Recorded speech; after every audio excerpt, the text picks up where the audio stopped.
That's the closing bell of the New York Stock Exchange. Yet, there's not much to clap about these days. Breaking news on Wall Street, and yeah, it's pretty bad. The market's tanking today. The Dow on pace for its biggest loss in 2 years. It was not a good end of the week on Wall Street. Volatility has ruled the markets. So what's happening? Just look at the headlines.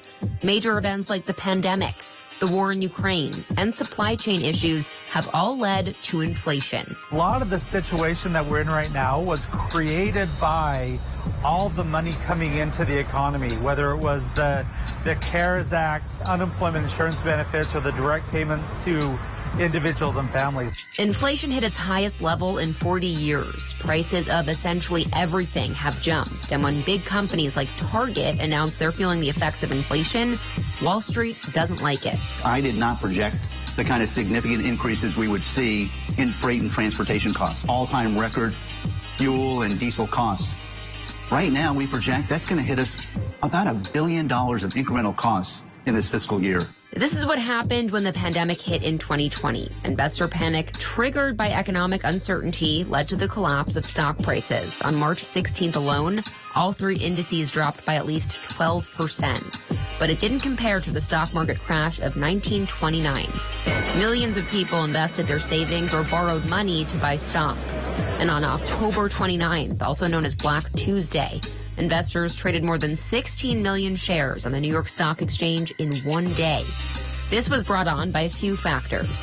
Americans taking out more loans and ultimately going into debt, an increase in interest rates by the Fed, and a mild recession a few months before the crash, all which created panic among investors. The sharp decline on Wall Street contributed to the Great Depression in the 1930s. It also happened in September of 2008, in the middle of the Great Recession. Widespread job losses and Congress's failure to pass a bank bailout on time led the Dow to drop 777 points. Too many people took out loans they couldn't afford, especially for homes. This drove up housing prices to levels that many found unaffordable. All of that debt resulted in a series of government bailouts and spurred financial instability. The aftermath of the crash wiped out many Americans' retirement savings and impacted the economy for years. Typically, stock market and economic performance are aligned. When the stock market is performing well, it usually reflects a growing economy. But today, the only thing surging are investors' frustrations. And the market doesn't like this inflation. You know, why doesn't the market like inflation? Because that means the Fed has to raise interest rates because, too much inflation creates a very volatile economy.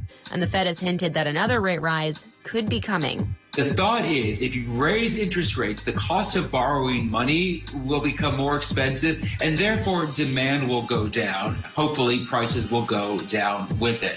The state of the stock market can be defined by two animals. A bear market is when stock prices fall, typically 20% or more from its recent highs. That's because bears who hibernate represent a market in retreat. Bulls, on the other hand, charge forward. So when the economy is surging, it's a bull market.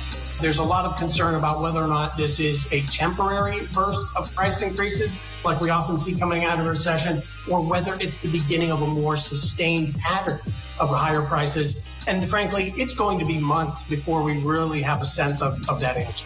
But some say the U.S. labor markets are strong and represent a good sign for the economy. Domestically, there are 2 jobs open for everyone looking. And stimulus money, combined with pandemic-era saving, means many families have money saved up. Household balance sheets are very strong. Along with the bad news, there's also quite a bit of good news out there. And that's why I'm not confident that 100% there's going to be a recession. But the country's financial leaders acknowledge navigating to a stable exit from our current turmoil will be difficult. I'm not doom and gloom, but I think we're in a period of time where we haven't seen it in a number of years. Tackling inflation and fighting off a recession will likely mean more financial headaches and maybe a few lows before the market roller coaster bottoms out and starts to climb back up again.